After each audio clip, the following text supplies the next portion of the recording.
All right, for number 40, we have this similar equation, but this one, it's a bit better, not as complicated as the previous one.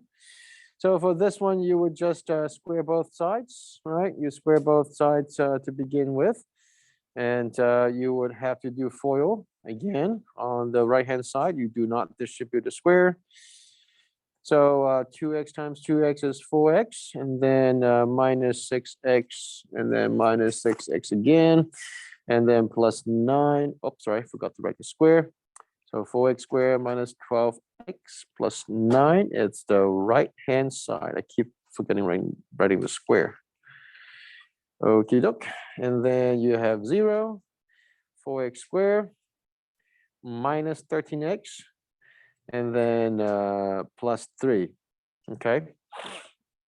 So that's the quadratic equation. We hope that it could be factored out, and it should be. Okay, I think we have both minuses.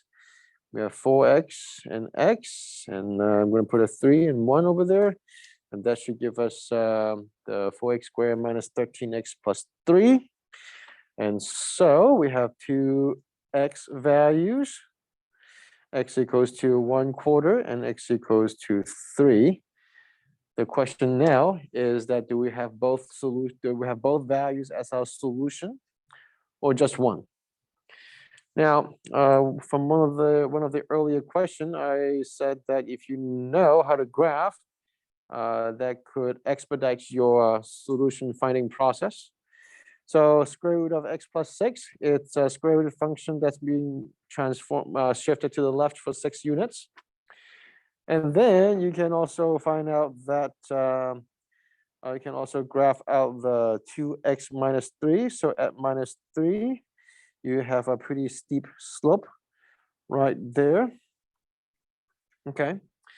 Now, if you can sketch roughly this diagram, which is a very, very important skill, I would tell you, for your ACT or SAT, since it's a multiple choice. You can tell right away that which one could be the answer and which one probably is not the answer. And based on this diagram, I can firmly tell you that it doesn't seem like 1/4 is the answer. Because at 1/4, I think the green line is still on the negative, side, and we are intersecting right here. So I'm gonna say x equals to 3 could be the solution. I'm gonna go back and check, but I'm gonna guess on that. So 3 plus 6 is equal to 2 times 3 minus 3.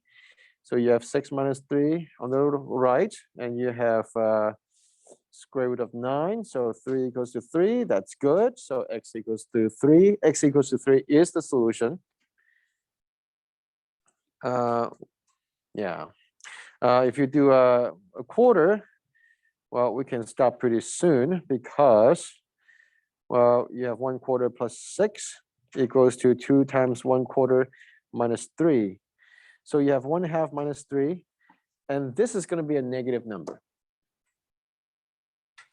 You can never take a square root of any number and then equals to a negative number.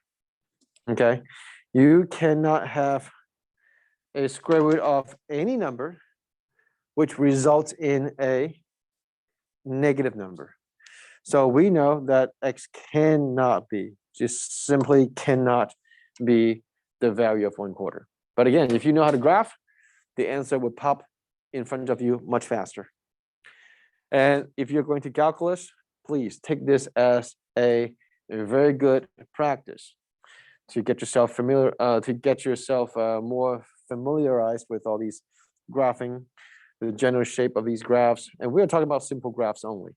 Simple graphs only. Okay.